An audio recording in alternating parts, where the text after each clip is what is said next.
If I told you I was going to start an online marketplace called eBay, that's established in 1998, and in this marketplace you can auction off your stuff and buyers can bid on anything they can imagine, what would you say? Most people would say, that sounds like a pretty good idea and it could be huge, but there's just one problem.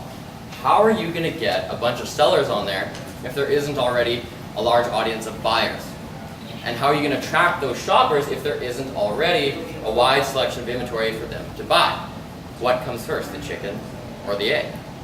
Well, in the digital era, more and more of the products that we love face this challenge, regardless of whether we're talking about two-sided marketplaces like eBay, dating apps like Tinder, or social networks like Snapchat.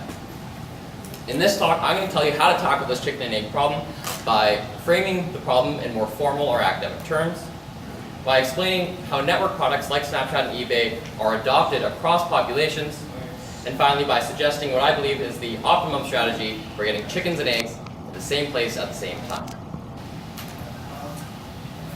The formal name for this chicken and egg problem, what we're talking about today, this market phenomenon, is the network effect, or network externalities.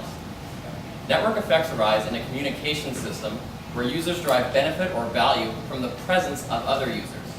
So the more buyers and sellers there are using eBay, the more valuable eBay is for me. The more of my friends that join Snapchat, the more fun Snapchat is for me. But if I'm using Snapchat, I really only need like 5 or 10 of my friends on there for it to be valuable to me. Does that mean that I only need 5 or 10 other eBay users for it to be valuable to me? Clearly these two tools have different size thresholds that they need to overcome in order for them to be valuable to most people. And that difference exists because these two products have differing intrinsic value. When we talk about network products, we have to be aware that there are two components to their valuation. There's intrinsic value and there's network value. Intrinsic value is the value of a product when no one else is using it. So if I was the only one in the world with Instagram, I could still use Instagram to filter my photos or to store my photos. Then there's network value. Network value is the value you get when there's lots of people using a product. There are 500 million Instagram users now, and suddenly Instagram is a great place for me to share photos, to browse photos, or even to advertise my business. When we think about the value of network products, we always must consider these two types of value. You may be surprised to learn that if I describe a network product to 10 different people, I will receive in return 10 different valuations of that product. Some people are going to value very highly the intrinsic value and not really give a crap about the network value. Other people are going to have the opposite valuation. They won't care about the intrinsic value, or maybe they don't even understand it, but they care a lot about the network value. And of course, there's people everywhere in between. So now, imagine a normal curve, a bell curve, a normal distribution of the entire population.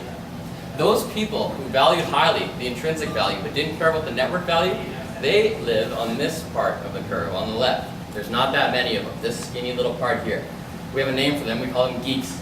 These are people who will use a product even if no one else is using it because the features of that product itself excite them.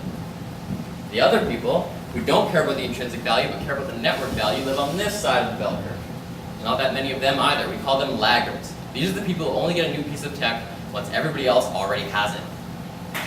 The majority of people, the big part of the curve, that's everyday people. They demand both high intrinsic value and high network value before they'll use a product. The question to you I have is, which of these groups of people is the most important to us when we first launch our product? The middle. You may be thinking it's the majority, but you would be wrong. And if you targeted the majority of people when you first launched, you would fail. And here is why. When your product launches, you have some amount of intrinsic value, but you have no network value because no one's using it yet. And the majority of people demand both. So you need to target those customers who don't care about network value. And we've just learned that that is the geeks.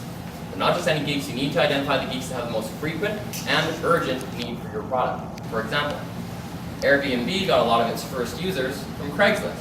There were people using Craigslist to post short-term room rental listings, even though that's not really what Craigslist is designed to do. These people are basically yelling out to the world, we want Airbnb to exist. If you can grab those early adopters and get them to use your product, what's going to happen? Well, your intrinsic value isn't going to change.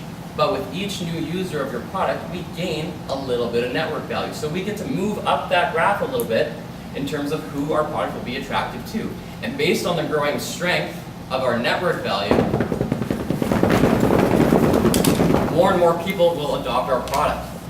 Now eventually, your network value is going to get to the point where it's significant, like your intrinsic value. Therefore, the majority of people are going to like it. This is actually the process. If you ask yourself what makes something go viral, this is it. When stuff goes viral, it's got to that level. It's going to hit a critical mass of people, and your network is going to grow organically after that.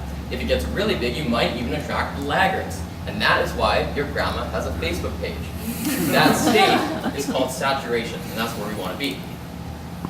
So, now you guys know that this chicken and egg problem is actually just a part of a larger area of study called network externalities. You can all go home and learn more about it at networkexternalities.com, which of course was created by me.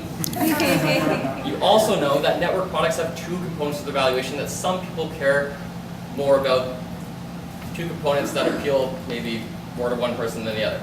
But more importantly, you know which customers, which people of your potential customer set are most important to target. All you need now is a golden egg.